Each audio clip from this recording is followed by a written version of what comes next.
de ses réponses, et d'idées, d'histoires concrètes sur le terrain, qu'est né le rapport.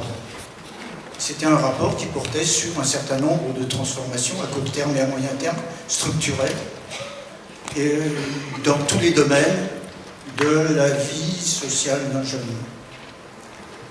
Et in fine, puisqu'il fallait trouver quelque chose pour mettre en place les différentes mesures, je pense que c'est encore la question aujourd'hui. J'ai entendu le ministre tout à l'heure, ça m'a intéressé. Il lance une mesure et il s'adresse aux missions locales pour l'appliquer. C'est comme ça qu'elles sont nées, les missions locales. On s'est dit, mais il faut quelque chose sur le terrain.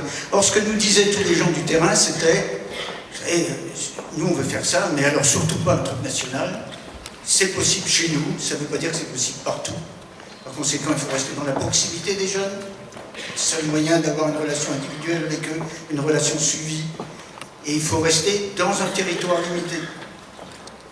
Bon, alors, c'est dans cet esprit que, en fin de rapport, sur 2 pages, on lance l'idée de création d'une mission locale. Ce n'était pas un rapport sur la création d'une mission locale, c'était autre chose. C'était un rapport sur la politique générale destinée aux jeunes, avec la mise en application sur un outil nouveau, qui était la mission locale. Alors pourquoi c'est juste cet aspect qui sont effectivement les 2 dernières pages du rapport qu'on retient, qui est maintenant, quand on associe le rapport Schwartz à la création des missions locales et peut-être pas à toute l'analyse qu'il y avait avant. Comment vous expliquez ça? Parce que l'histoire des missions locales, c'est une longue bataille. Je crois que le rapport est sorti en septembre 81. De septembre 81 à mars 82, il a fallu se battre. Bertrand se battait. Il allait voir les ministres, moi j'allais voir les cabinets. Et pour essayer de faire passer l'idée, parce qu'elle n'était pas évidente, il ne s'agissait pas de toucher à l'éducation nationale, elle avait son programme. Or, Bertrand ne proposait pas le programme commun, c'est-à-dire l'obligation scolaire jusqu'à 18 ans. Donc il était en rupture avec la politique officielle, et dans tous les domaines, c'était du même ordre. Il inventait un outil nouveau. Qu'est-ce que c'est que ce montage à la fou? On va quand même pas mettre ça. Il a fallu se battre.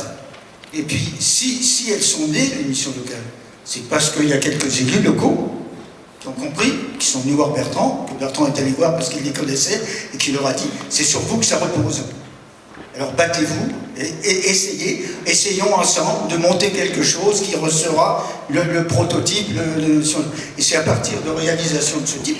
Les 2 premiers, ça a été du Bedou, avec les comités de développement social des quartiers. Et ça a été Jox, qui était président de la région Bourgogne. Et c'est pas par hasard qu'on travaillait beaucoup avec la Bourgogne, parce qu'il y avait au Creusot notamment, et au CAFOC, à l'Éducation nationale, un CFC remarquable qui a beaucoup travaillé avec nous, dans les labos. Et les missions locales, si elles ont existé, et si elles existent encore, c'est parce qu'elles ont été portées par des élus locaux qui se sont battus pour le faire. Oui.